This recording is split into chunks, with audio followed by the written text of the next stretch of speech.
Zixtara pressed her face against the cool glass of the transport ship window. Her breath made small clouds on the surface as she stared at the massive structure ahead. Nexus Prime hung in space like a giant metal flower. Its countless arms stretched out in all directions, each one bigger than her home city back on Colonia. This was her first time seeing the Galactic Council headquarters, her first time attending a real assembly meeting. The young diplomat had studied the photos and videos, but nothing had prepared her for the real thing. Ships from hundreds of different worlds moved around the station like busy insects. Some were sleek and silver, others looked like floating rocks. A few seemed to be made of pure light. Her mentor, Ambassador Krelvak, sat beside her reviewing data tablets. His old scales made soft clicking sounds as he moved. "Remember, young one," he said without looking up, "watch everything. Listen to everything, but speak only when spoken to." "Yes, Ambassador," Zixtara replied. She had heard this advice many times during the long journey from Colonia. Her people were new to the Galactic Council. They had only been members for 50 years. That was nothing compared to species like the ethereals who had been there for thousands of years. The transport ship docked with a soft bump. Zixtara followed her mentor through the airlock and into the station. The main corridor was enormous. The ceiling stretched up so high she could barely see it. Beings from every corner of the galaxy walked, floated, or slithered past them. She saw tall blue creatures with 6 arms, talking to small furry things that bounced when they moved. A group of rock-like beings stood perfectly still near one wall. Their deep voices rumbled through the air in a language she did not understand. Gas-based life forms drifted overhead in special containment suits. "Amazing," she whispered. "Wait until you see the assembly hall," Krelvak said. "Come, we must not be late for the opening ceremony." They joined the flow of delegates moving toward the center of the station. The crowd grew thicker as they walked. Zixtara tried to count how many different species she could see, but gave up after reaching 40. Every few steps brought a new type of being she had never seen before. The assembly hall doors were massive. They stood at least 100 feet tall and were covered in symbols from every known language. As they passed through, Zixtara gasped. The hall was a perfect sphere. Seats and platforms covered every surface, even the ceiling. Beings sat in groups based on their environmental needs. Water-breathing species occupied tanks along one side. Silicon-based life forms clustered near. Heat sources. 847 species, Krelvak said, seeing her amazement. Representatives from every known intelligent race in the galaxy. They found their assigned seats in the Colonian section. The platform was designed for reptilian species like themselves. The temperature was warm and the humidity was just right. Zixtara looked around at the other new species. The Colonians were not the only recent additions to the council. A deep sound filled the hall. It was like a bell, but deeper and more complex. All conversation stopped immediately. Every being in the hall turned toward the center, where a large platform slowly rose from the floor. The speaker of the assembly stood on the platform. Speaker Mothella was ancient, even by ethereal standards. Her translucent body glowed with soft blue light. When she spoke, her words reached every being in the hall in their own language. "Beings of the galaxy," she began, "we gather once again in peace and unity. As we have for 3,000 years, we begin with the sacred laws that bind us all." Zixtara had read about this ceremony, but seeing it was different. Every being in the hall, from the proudest warrior races to the most advanced technological species, sat in complete silence. Even the usually aggressive Chthonian warlords, who barely tolerated anyone, looked respectful. "The first law," Speaker Mothella continued, "stands above all others. Galactic Law 00, established at the very founding of this council, states that humanity shall be forever protected. No being may harm a human, no species may threaten human worlds. No force in this galaxy may bring violence to the human race." The speaker paused. In that pause, Zixtara felt something strange in the air. It was not fear exactly, but something close to it. She looked around and saw the same expression on many faces. Even Ambassador Krelvac looked uncomfortable. "The penalty for breaking this law is absolute," the speaker went on. "Complete species extinction, no exceptions, no appeals, no mercy." Chill ran down Zixthara's spine. She had read these words before, but hearing them spoken in this vast hall, surrounded by hundreds of species, made them feel different. More real, more serious. "This law exists not because humans are weak," Speaker Mothala said, "but because the alternative is unthinkable. May we never forget the lessons of the past." The ceremony continued with the other sacred laws, but Zixthara barely heard them. Her mind was stuck on the first law. Why did humans need such protection? She had met a few humans during her diplomatic training. They seemed pleasant enough, but nothing special. They were not particularly strong or smart or advanced. Their technology was average. Their military was small dot, so why did the entire galaxy promise to protect them? And why did everyone look so scared when the law was mentioned? After the ceremony, the regular assembly business began. Trade disputes were discussed, border conflicts were mediated, resource allocation was debated. It was all very routine, but Zixthara found it hard to focus. The question about humans kept circling in her mind. During a break, she approached. "Ambassador Krelvac, sir, may I ask you something?" The old ambassador looked at her with tired eyes. "What is it, young one?" "The first law, about protecting humans. Why is it so important? I mean, humans seem nice, but they are not the strongest species. They are not the smartest. Why do they get special protection?" Krelvac's scales turned a darker shade of green. This was a sign of worry among their people. "That is not a question. You should ask," he said quietly, "but I am curious. Surely there must be a reason." "There is a reason," Krelvac interrupted, "but it is not a reason you want to know. Trust me on this. Some knowledge is dangerous." This only made Zixthara more curious.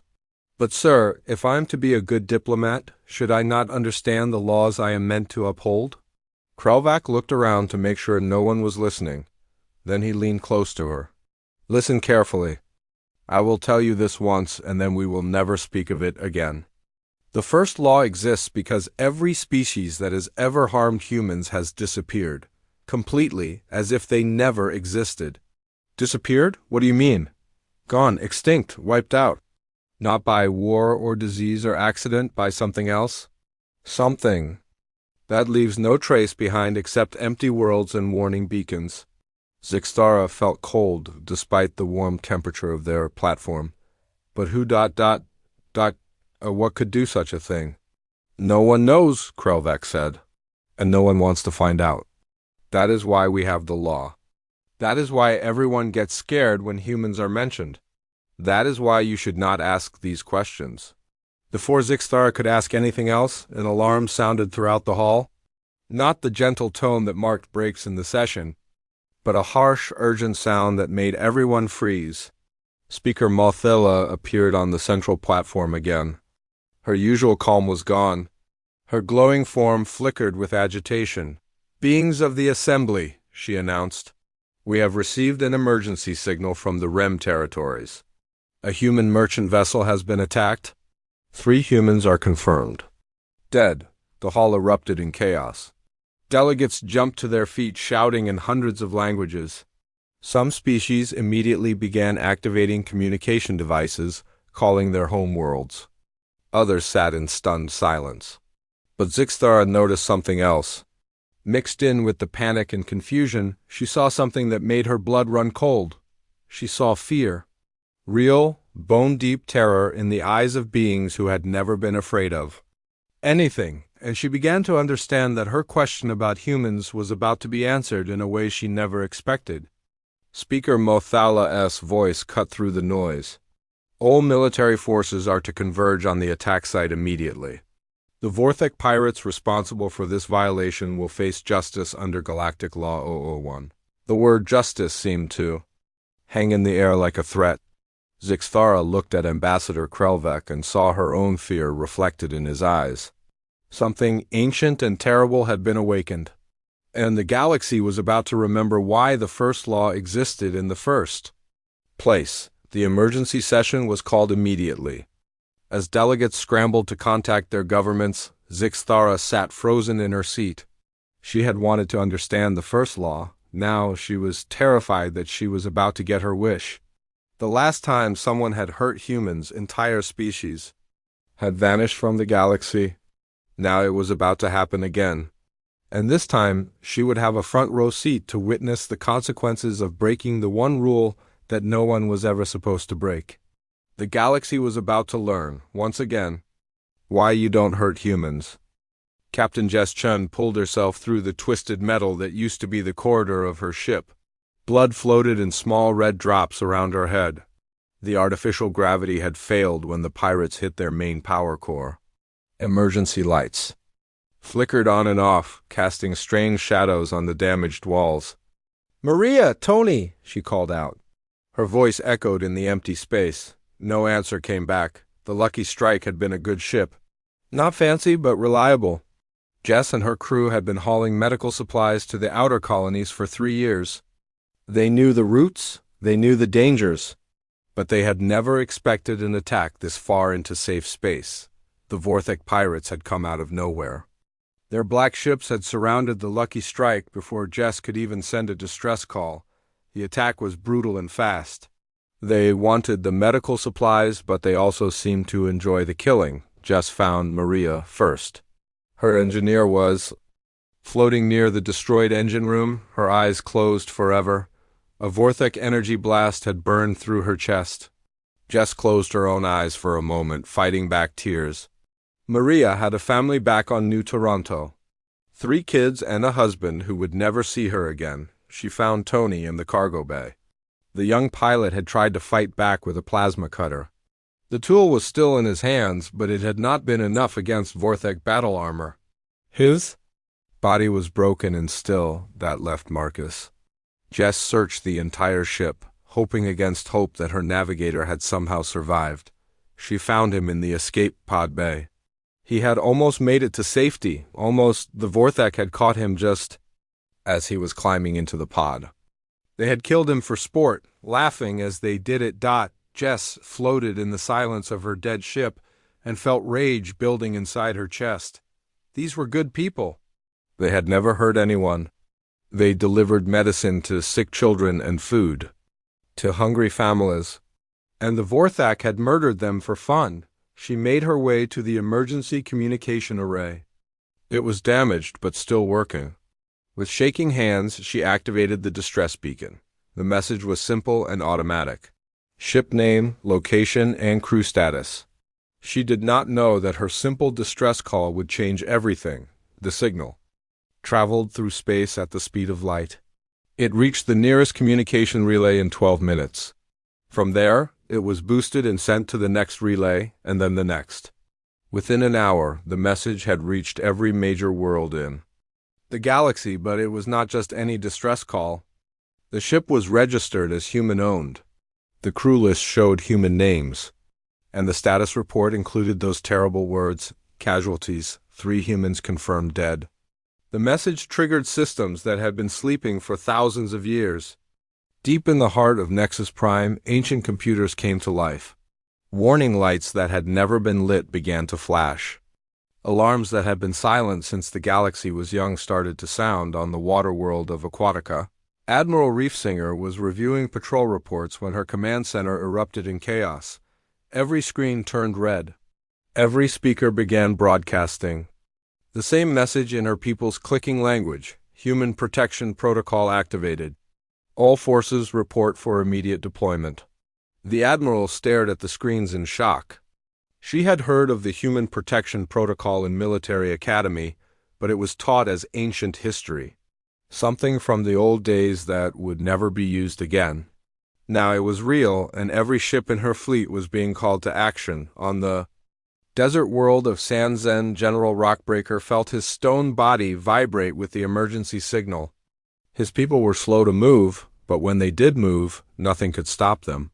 The message reached deep into his mountain fortress where the great war machines slept. Machines that had not been awakened in 1,000 years began to stir. In the crystal cities of harmony, The collective mind of the resonance felt the call like a sharp note in a perfect song. Their ships were not built for war, but they were fast, and their sensors could see across entire star systems. Within minutes, hundreds of crystal vessels were launching into space. Even the proud warrior clans of Krathen received the call. These beings lived for battle and conquest, but they had never fought alongside other species. Now they found themselves preparing to join forces with their oldest enemies, all because of words they barely understood. Galactic Law 0001 violation detected. On distant worlds and hidden bases and secret shipyards, the galaxy was waking up. Species that had not spoken to each other in centuries were suddenly coordinating their movements. Ancient treaties that had been forgotten were being activated. War fleets that existed only in emergency plans were being assembled. Captain Jess Chun knew none of this. She sat alone in the ruins of her ship, holding a picture of her crew. They had been like family to her. Tony was only 22 years old. He had joined them fresh out of pilot school, excited to see the galaxy. Maria had taught Jess how to fix the older engine systems with nothing but spare parts and determination. Marcus told the best stories during the long jumps between stars. Now they were gone, and their killers were probably already attacking another innocent ship somewhere else in the void. Jess activated the ship's sensor array to see if the pirates were still around. What she saw made her gasp. Ships were coming, hundreds of them. The sensors showed contact after contact appearing at the edge of the system. But these were not pirate vessels. She recognized the blue and silver hulls of Colonium. Battle cruisers, the massive bulk of Quarren dreadnoughts, the sleek forms of ethereal lightships, the geometric patterns of resonance crystal vessels. Species that never worked together were arriving in the same fleet. What the hell? Jess whispered. Her communication system crackled to life. A voice spoke in perfect human English, though. She could tell it was not human. Human vessel Lucky Strike. This is Admiral Reefsinger of the Aquatic Fleet.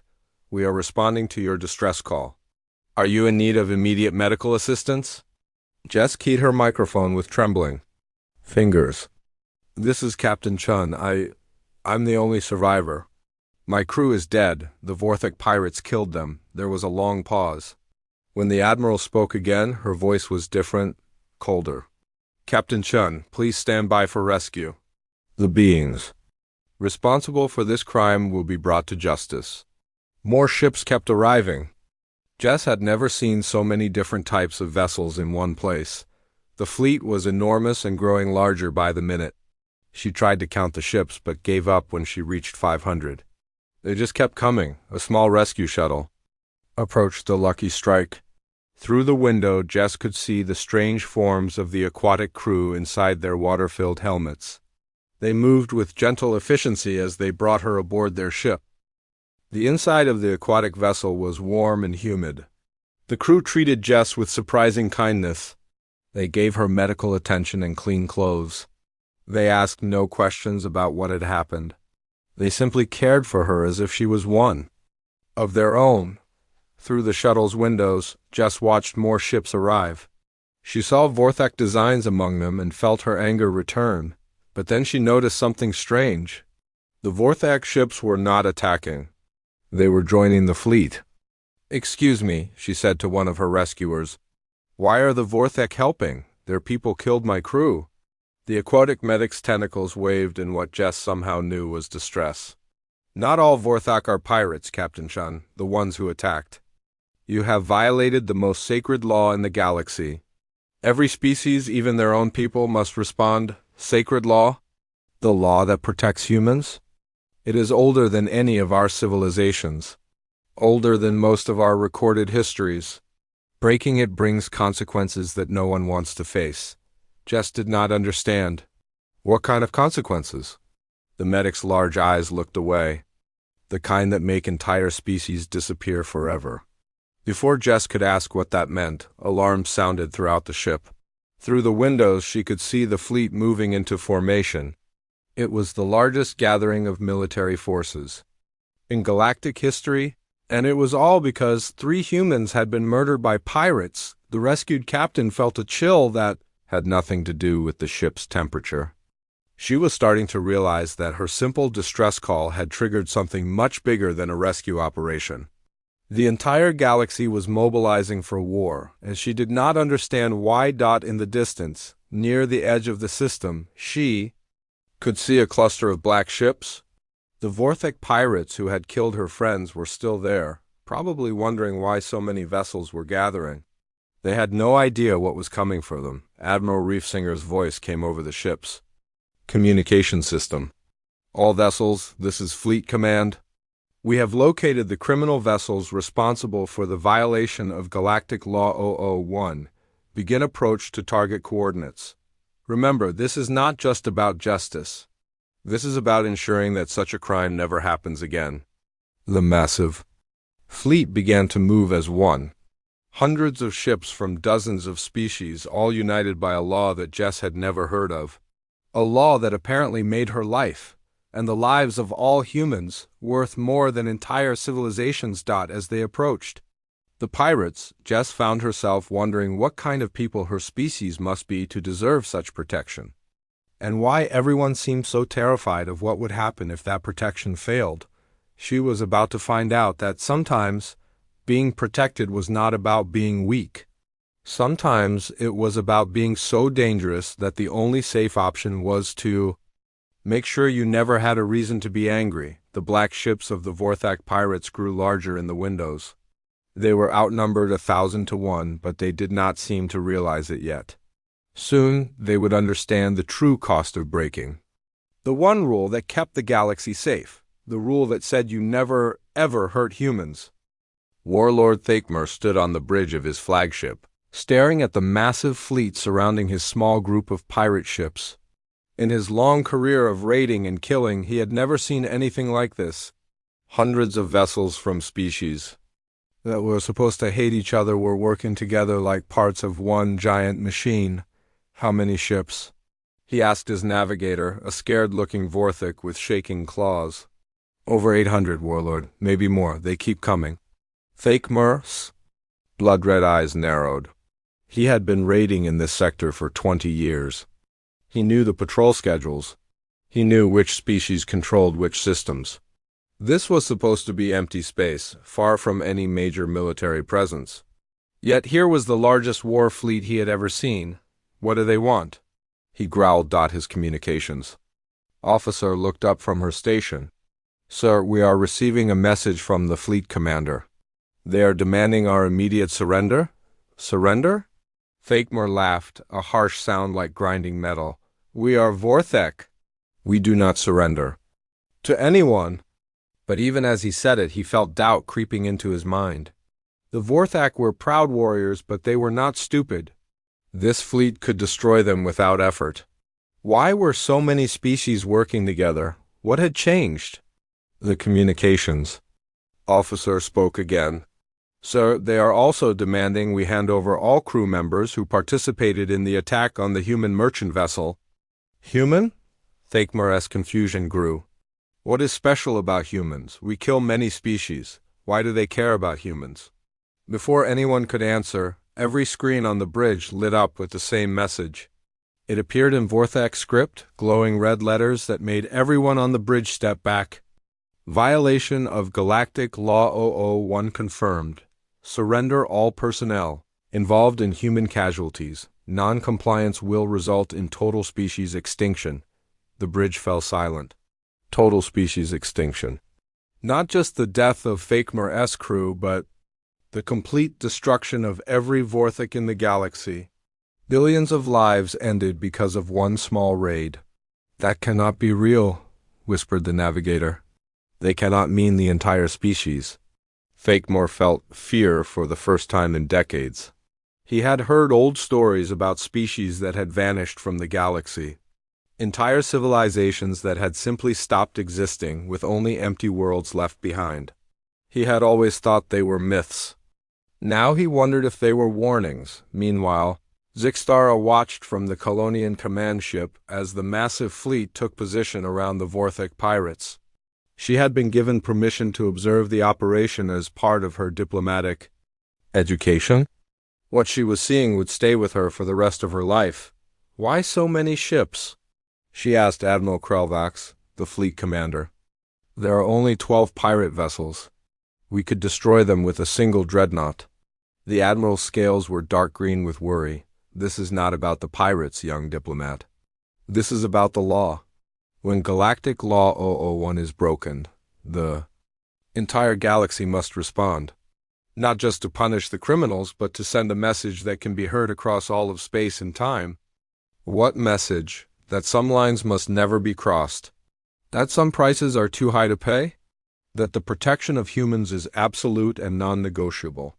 Zixthara looked at the data flowing across the command screens. Ships from every corner of the galaxy were still arriving. Species that had not spoken to each other in centuries were coordinating their movements with perfect precision. It was as if they were following some ancient plan that had been waiting for this moment. How do they all know what to do? She asked. The protocols are built into our military systems, the admiral explained. Every ship, every fleet, every command structure has them. We are taught them in academy, but they are so old that most of us thought they were just tradition. Now we see they are real. On the screens, Zixthara could see the Vorthak ships trying to form a defensive formation. It was laughable.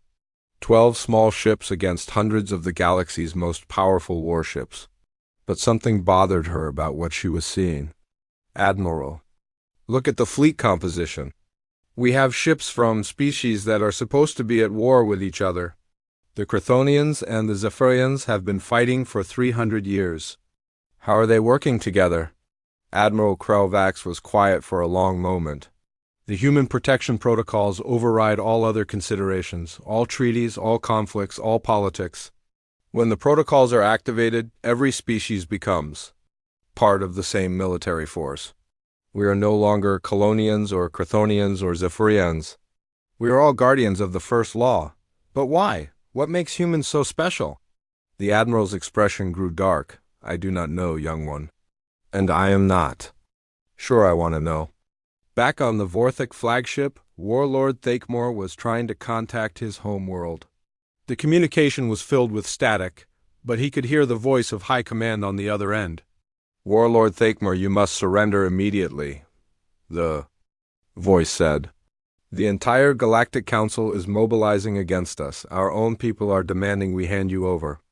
Our own people? Thakemore was shocked. The Vorthak do not betray their warriors. This is different. The Council has activated something called the Human Protection Protocols. Every species in the galaxy is required to help hunt down anyone who harms humans. Even our own government must comply or face total war. That is insane. They are just humans, weak, soft creatures with no claws or fangs. Warlord, listen to me very carefully. I have been speaking with our historians. They have found records of what happens to a species that harm humans. The records are incomplete, but what we can read is terrifying. Entire civilizations have been erased, not conquered, not enslaved, but completely removed from existence. Thakemore felt his certainty cracking. What are you saying? I'm saying that maybe humans are not as weak as they appear. I'm saying that maybe the galaxy is so afraid of them that they would rather destroy us than risk human anger. You must surrender, Warlord. You must surrender now. The communication ended, leaving Thakemore alone with his fear.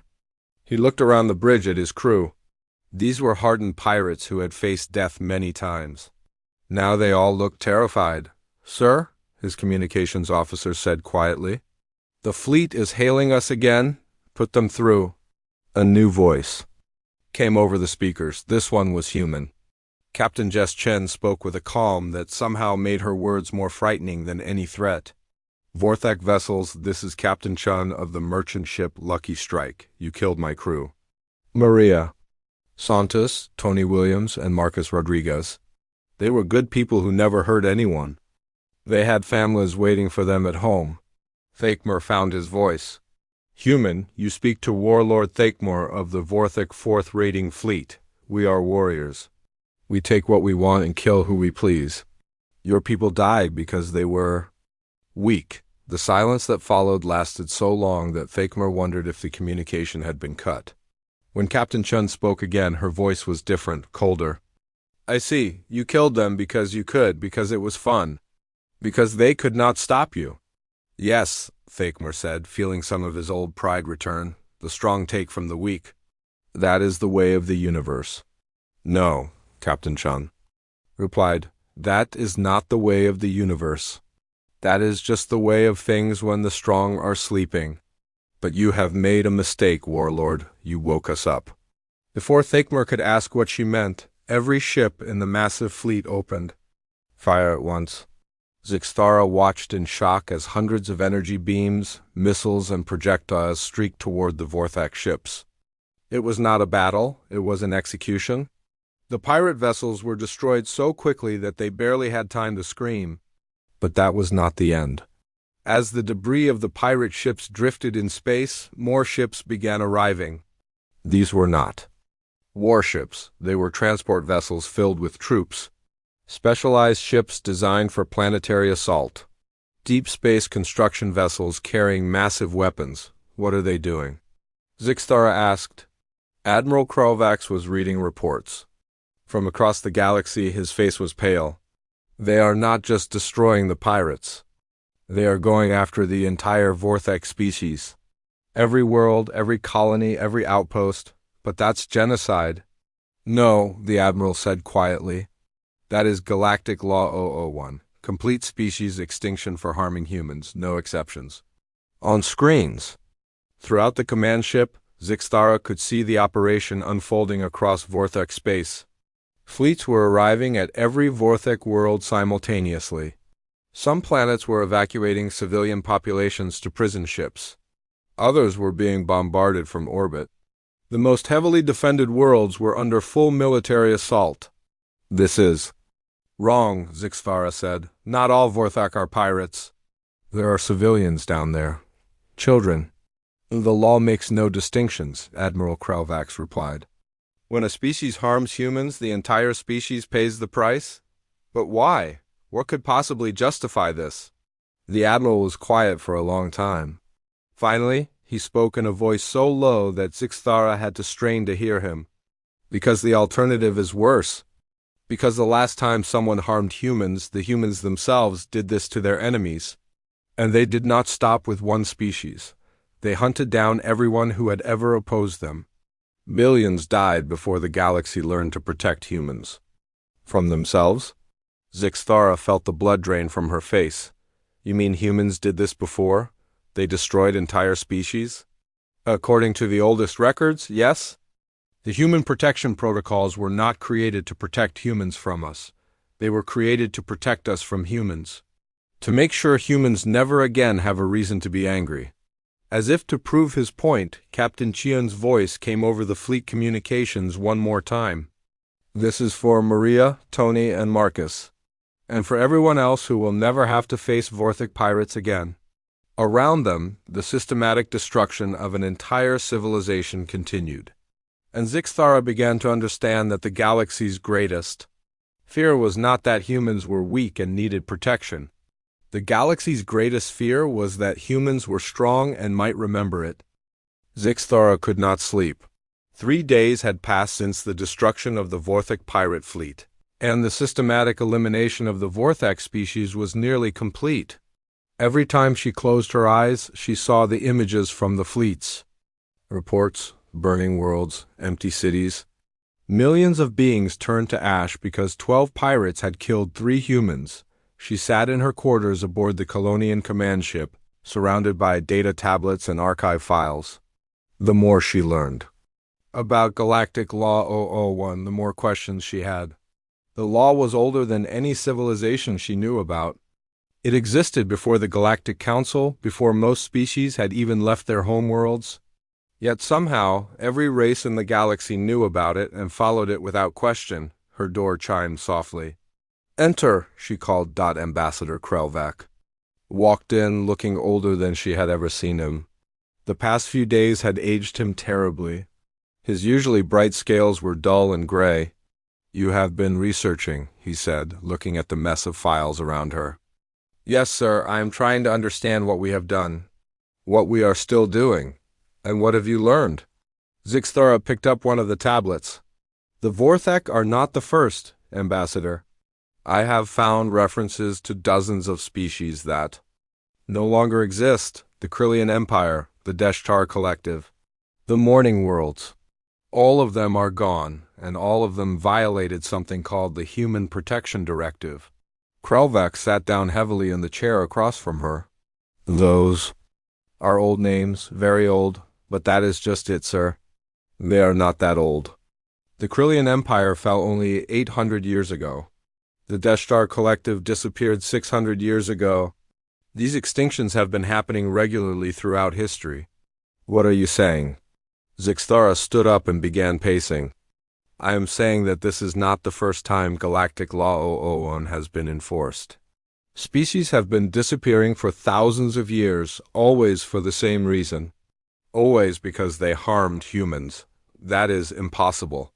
Humans have only been part of galactic civilization for 300 years. No, Ambassador, that is what we have been told. But the records show something different. She picked up another tablet. I found fragments of older archives. Humans have been known to the galaxy for much longer than 300 years. Much longer. Krelvac looked uncomfortable. Where did you find these records? Deep in the archive. Networks. Most of them are encrypted or damaged. But I found enough pieces to see a pattern. She activated a holographic display that showed a timeline. Look at this. Every few decades, sometimes every few centuries, a species disappears, always the same reason. Always the same method. Complete extinction with no survivors. Show me. Zixthara manipulated the display, highlighting different entries. Here, the savage minds of Proxima. Gone 4,000 years ago. Here, the dark fleet of the Void Walkers. Gone 3,500 years ago, the hegemony of shadows. Gone 3,000 years ago. All of them eliminated for violating the human protection protocols. But humans could not have been in space. 4,000 years ago, their current technology, Zixthara corrected. What if they had better technology before? What if something happened to make them forget? Krelvac was quiet for a long time. What are you suggesting? I'm suggesting that we have been lied to. About humans, about their history, about why they need protection. Zixthara activated another display. Look at this. I found a partial record from the Eternal Librarians. They were supposed to document everything that happened in the galaxy. But even their records have gaps. Huge sections of time that are completely missing. The Eternal Librarians disappeared too. Yes, and according to this fragment, they disappeared right after they started asking questions about human history. Zixthara brought up a new file. The text was old and partially corrupted, but readable. This is what I found in their archives. Listen to this. The humans were not always as they are now. Once, they were the hunters, not the hunted. Once, they were the ones who made other species disappear. The current protocols exist not to protect humans, but to protect the galaxy from remembering what humans truly are. Krelvac stood up suddenly. Zixthara, you must stop this research immediately. Why? What are you not telling me? Because some knowledge is too dangerous to possess, because some truths are better left buried. No. Zixthara slammed her hand on the desk. 3 days ago, I watched an entire species get wiped out because of a law that no one understands. Billions of beings are dead, and we do not even know why. I will not stop until I understand what we have done. Krelvac looked around nervously, as if he expected someone to be listening. Then he moved closer to her and spoke in a whisper. Very well, but what I tell you must never be repeated. Never written down, never shared with anyone, I promise. My grandfather was very old when I was young. He remembered stories that his grandfather had told him. Stories about the time before the protection protocols. Stories about when humans first came to the galaxy. Zixthara leaned forward. What kind of stories? Stories about a species that was enslaved, hunted, treated as animals by the great empires of that time. Humans were taken from their world and used as slaves, as soldiers, as entertainment. They were considered primitive and weak. What happened? They learned. They adapted. They became something that the galaxy had never seen before. They did not just fight back. They won, and they did not stop with their captors. They hunted down every species that had participated in their enslavement. They hunted them across the galaxy until nothing was left but empty worlds and warning beacons. Zixthara felt cold. How many species? Hundreds. Maybe thousands. Entire sectors of space were left empty. The humans were not content with freedom. They wanted revenge against everyone who had ever wronged them. But they stopped. The killing stopped. Yes, but not because they were defeated, because they chose to stop. The surviving species begged for mercy. They promised to serve humans forever. They promised to protect human worlds and human lives above all else. In exchange, the humans agreed to forget their past and live in peace. Zixthara stared at the holographic timeline. So Galactic Law 001 is not about protecting humans. It is about making sure they never have a reason to remember who they used to be. Exactly. As long as humans are safe and happy, they remain peaceful. But if they are threatened, if they are harmed, they might remember what they are capable of, and the galaxy would rather commit genocide than risk that happening. Yes, because the alternative is not the death of one species, it is the death of all species. Zixthara sat down slowly. Everything made sense now. The fear she had seen in the assembly hall, the immediate response to human casualties, the systematic destruction of anyone who broke the protection protocols, it was not justice. It was terror. Ambassador, what happens if humans find out the truth? I do not know. No one knows. That is why the truth has been buried so deeply. That is why the records have been destroyed or hidden. The galaxy's greatest fear is not that humans will be harmed. It is that humans will remember. As if summoned by their conversation, Zixthara's communication device activated. A message was coming through from the human rescue ships. Captain. Chun's voice filled the room. This is Captain Chun to all fleet vessels. I am requesting access to historical records about the Vortex species. I want to understand why this response was necessary. I want to know why killing 3 humans resulted in the extinction of an entire race. Zixthara and Krelvac looked at each other in horror. The human was asking questions. The same questions that Zixthara had been asking. The same questions that could uncover the truth.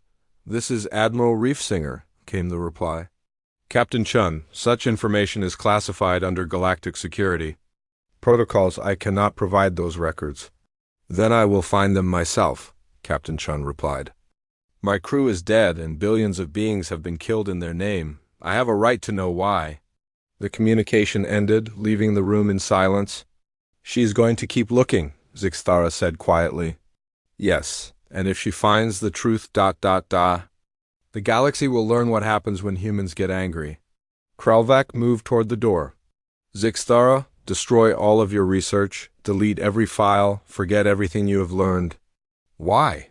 Because Captain Chun is not the only human asking questions. Reports are coming in from human colonies across the galaxy. They are all demanding explanations for what happened to the Vortex. They are all starting to research their own history. Zixthara felt a chill run down her spine. How many humans are there in the galaxy? Billions, on hundreds of worlds. And they are all starting to wake up. As Krelvac left, Zixthara looked at her research files. Everything was there, the evidence of humanity's true history. The proof that humans were not the protected innocents everyone believed them to be. They were the galaxy's most dangerous. Predators deliberately kept ignorant of their own power. She thought about deleting the files as her mentor had advised. But then she thought about Captain Chun, alone on a rescue ship, demanding answers that no one wanted to give her. She thought about the other humans across the galaxy all starting to ask the same dangerous questions. The truth was already coming out. The galaxy's greatest secret was starting to unravel. And when it did, everyone would learn why the first and most important law in galactic civilization was simple: you do not hurt humans. Not because they were weak and needed protection, but because they were strong enough to destroy everything if given a reason to fight. The age of human ignorance was ending. and Zixthara had a terrible feeling that the age of galactic peace was ending with it. Captain Jess Chen stood in the archives of Nexus Prime, her hands shaking as she read the files on her datapad. 3 weeks had passed since the destruction of the Vortex species, and she had spent every day searching for answers. What she had found changed everything she thought she knew about humanity. The archive keeper, a nervous ethereal named Whisper of Stars, floated nearby. His translucent form flickered with anxiety as he watched the human read the Forbiddance records. These files were supposed to be sealed forever, but Captain Chun had used her status as a victim of the Vorthic attack to gain access. "This cannot be real," Jess whispered, staring at the ancient records. "This says that humans once controlled half the galaxy, that we had technology that could destroy stars, that we hunted entire species to extinction for sport." Whisper of Stars dimmed his light in distress. "Captain Chin, perhaps you should not read these files. Some knowledge brings only pain." "Pain?" Jess looked up at him with eyes that burned with anger. "Do you know what brings pain? Watching your friends die? Watching billions of beings get slaughtered in your name? Finding out that your entire species has been living a lie?" She turned back to the datapad, reading aloud from the ancient text. "The human empire reached its peak 3,000 years ago, when the last of their enemies were eliminated. Entire sectors of space were left barren. Worlds that had supported billions of lives became graveyards.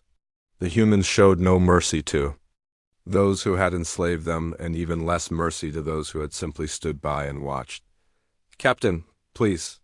It says here that humans developed weapons that could crack planets in half. Ships that could travel faster than anything else in the galaxy. Soldiers who were trained from birth to be perfect killers." Jess's voice was getting louder. "This is what we were. This is what my people really are." "Were," Whisper of Stars said quickly. "That was long ago. Humans are different now. Peaceful. The memory modifications ensured that ... Jess froze. Memory modifications? The ethereal realized his mistake immediately. His form flickered and started to fade as he tried to escape, but Jess grabbed the edge of his containment field. "What memory modifications?" she demanded. I cannot. "I am not supposed to ... Tell me." Whisper of Stars stopped trying to escape. His light pulsed weakly as he spoke. "After the Great War ended, the surviving species made a deal with the human leaders. The humans would be given their own worlds and left in peace. In exchange, they would submit to memory modification. Their history would be erased, their technology would be destroyed. They would forget what they had been and become ... ordinary." Jess felt like the floor was falling away beneath her feet. "You erased our memories? You made us forget our own history?" "It was the only way to stop the killing. Humans would not negotiate. They would not stop their revenge. The only choice was to make them forget why they were angry." "And the protection protocols?" "Insurance.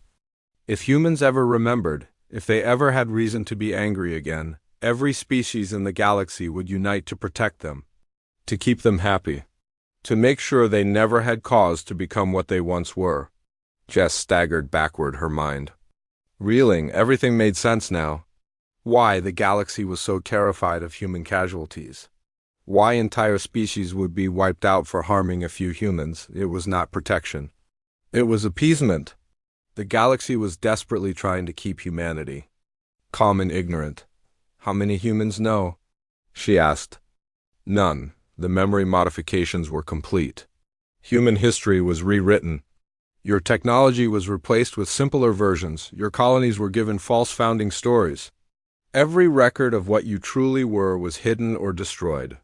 "But not all of them. No, some records survived.